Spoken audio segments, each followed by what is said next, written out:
ఏం డాకు మ్యారేజ్ గురించి చెప్పాలి మీరు, అసలు డాకు మ్యారేజ్ వాట్? అది ఇది యాక్చువల్లీ ట్రైలర్ రిలీజ్ అయిన తర్వాత వచ్చే ఇంటర్వ్యూ కాబట్టి మీ అందరికి కూడా ట్రైలర్ చూసుంటారు. అప్పటికి ఒక ఐడియా వచ్చి ఉంటుంది, ఒక రెగ్యులర్ బాలకృష్ణ గారి ఫార్మాట్లో ఉన్న సినిమా అయితే కాదు డెఫినెట్ కానీ ఒక రెగ్యులర్ బాలకృష్ణ సినిమా నుంచి ఫ్యాన్స్ ఏదైతే ఎక్స్పెక్ట్ చేస్తారో హీరోయిజం కానీ, ఎమోషన్ కానీ, యాక్షన్ బ్లాక్లు కానీ అవన్నీ ఉంటూ కొత్త రకంగా ప్రజెంట్ చేశాం బాలకృష్ణ గారిని. అదైతే నేను కాన్ఫిడెంట్గా చెప్పగలుగుతాను. ఎగ్జాక్ట్లీ, ఆయన ట్రైలర్ చూసాం మేము కూడా. ట్రైలర్లో అనిపించింది నాకు కూడా యాక్షన్ బ్లాక్లన్నీ బాగున్నాయి. యాక్చువల్గా ఆయన ట్రైలర్ లాస్ట్ ఎండ్లో ఒక పవర్ఫుల్ డైలాగ్ ఎండ్ చేస్తారు.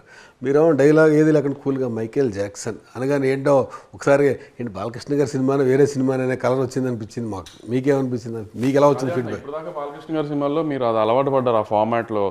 అంటే హీరోకి ఆయన పవర్ గురించి ఆయన చెప్పటము, లేకపోతే వార్నింగ్ ఇవ్వటము, లేకపోతే ఐ మీన్ యాక్షన్ బ్లాక్ల గురించి డిఫైన్ చేయడం, ఇవన్నీ జరిగినాయి ఇప్పుడు దాకా డైలాగ్ వర్షన్స్లో. కానీ ఆ టైప్లో కాకుండా ఒక సటిల్ హీరోయిజం చూపిద్దాము అని. అంటే ఇన్ ద సెన్స్ ఏందో మళ్ళీ హీరోయిజం తగ్గుతుంది అని కాదు.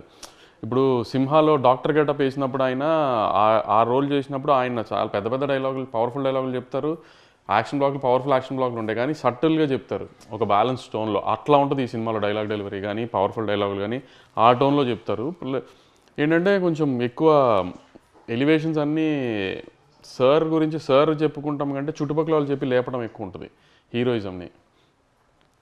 ఒక పాప చెప్పినట్టు ఆ ట్రైలర్లో కూడా పాప ఉంటుంది కదా, కింగ్ ఆఫ్ ది జంగిల్ అని. అట్లా ఆయన ఉన్న ఆ లార్జర్ దాన్ లైఫ్ ఇమేజ్ని చుట్టుపక్కల ద్వారా ఎక్కువ ఇంకా ప్రొజెక్ట్ చేసాం హీరో యొక్క ఎలివేషన్స్ కోసం. అది కొత్తగా ఉంటుంది అనుకుంటున్నాను డెఫినెట్గా.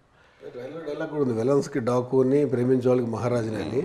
అంటే ట్రైలర్ తగ్గట్టు అంటే కూల్గా వెళ్ళింది. అంటే ఆ డైలాగ్ ఒకటి ఎక్స్పెక్ట్ చేస్తారు కదా ఆయన దగ్గర నుంచి, బలమైన డైలాగ్, చంపేస్తా, నరికేస్తా, నీ ఇంటికి వస్తా. అదే ఇప్పుడు అది మీరు అన్నట్టే ఆ ఫార్మాట్లో వద్దని అసలు నేను బాబాయ్ అనుకున్నది. ఇప్పుడు బాలకృష్ణ గారి సినిమా అంటే ఎంతైనా ఒక ప్లాటర్ ఉండాలి. యాక్షను, ఎమోషను, పాట, ఒక రకమైన ఆయన హిస్టానిక్స్, ఇవన్నీ అన్నీ ఉంటూనే కొత్తగా చూపించాము. అందుకే ఏదన్నా ఇది ఇక్కడ రొటీన్గా ఇది ఇక్కడ పడుతుంది, ఇక్కడ 100 మంది నరుగుతారు, లేకపోతే ఈయన 50 మంది నరుగుతారు, లేకపోతే ఇక్కడ పవర్ఫుల్ డైలాగ్ పడుతుంది అనుకున్న చోట ఇంకొత్త రకంగా ఎలివేషన్ వస్తుంది. అందుకని ఆ రకంగా ప్లాన్ చేసాం.